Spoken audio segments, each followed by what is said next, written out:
عزیزان گرامی ایک یہ کانسیپٹ بھی ہے کہ لشکر میں تو 313 ہوں گے تو میرا کہاں نام آئے گا. ایک ذہن یہ بنا ہوا ہے کہ بھائی 313 ہوں گے تو میرا کہاں نام آئے گا. نہیں عزیزان گرامی، 313 کا جو لشکر ہے نا وہ 313 سربراہان لشکر ہوں گے. یعنی ہر بندے کے انڈر میں، ہر بندے کے نیچے ایک پورا لشکر ہوگا. 313 سربراہان لشکر ہوں گے. وہ 313 کیسے ہوں گے؟ سلمان جیسے ہوں گے، مالک اشتر جیسے ہوں گے. لیکن ان کے ذیل میں جو ہوں گے وہ ہزاروں کا لشکر ہوگا. تو اس میں ہماری جگہ ہوگی. ہم یقیناً ممکن ہے کہ میں اپنی بات کروں کہ ممکن ہے کہ میں ان 313 میں نہ آ سکوں، لیکن ان 313 کے نیچے جو لشکر ہوگا اس میں آ سکتا ہوں. تو لاکھوں کا لشکر ہوگا. عزیزان گرامی، امام کو پوری دنیا پہ حکومت کرنی ہے. فقط 313 نہیں چاہیے امام کو، بہت بڑا لشکر چاہیے امام کو. لہذا یہ تصور نہ کیجئے کہ میں کہاں آؤں گا 313 میں، میرا شمار 313 میں نہیں ہو سکتا، لہذا میں لشکر امام میں ہی نہیں آ سکتا. نہیں، یہ اگر آپ کو کسی نے سمجھا دیا ہے تو غلط سمجھا دیا ہے. لشکر امام میں بہت گنجائش ہے. حتی خواتین جو سن رہی ہے ہماری، خواتین کے لیے لشکر امام میں گنجائش ہے. کیا کریں گی خواتین؟ خواتین یہ کریں گی کہ وہ مرد حضرات جو جنگ کر کے آئیں گے ان کے لیے کھانے کا اہتمام کون کرے گا؟ ان کے لباس کو کون صاف کرے گا؟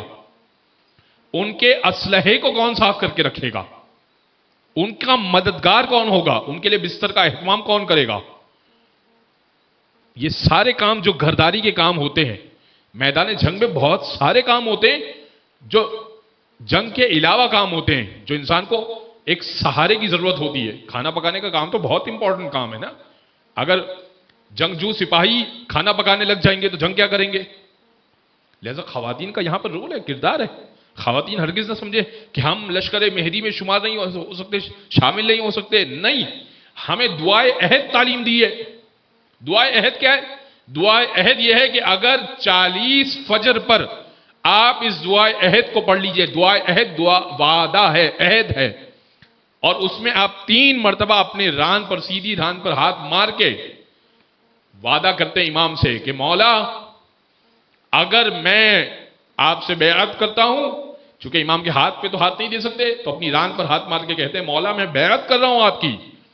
اور اس میں جملے کہ آپ کی بیعت میرے گردن پر ہے، آپ کی بیعت میری گردن پر ہے، اور اگر میں مر جاؤں تو مولا میری قبر سے مجھے اٹھائیے گا اور مجھے اپنے ساتھ دینے کے لیے لے کے جائیے گا.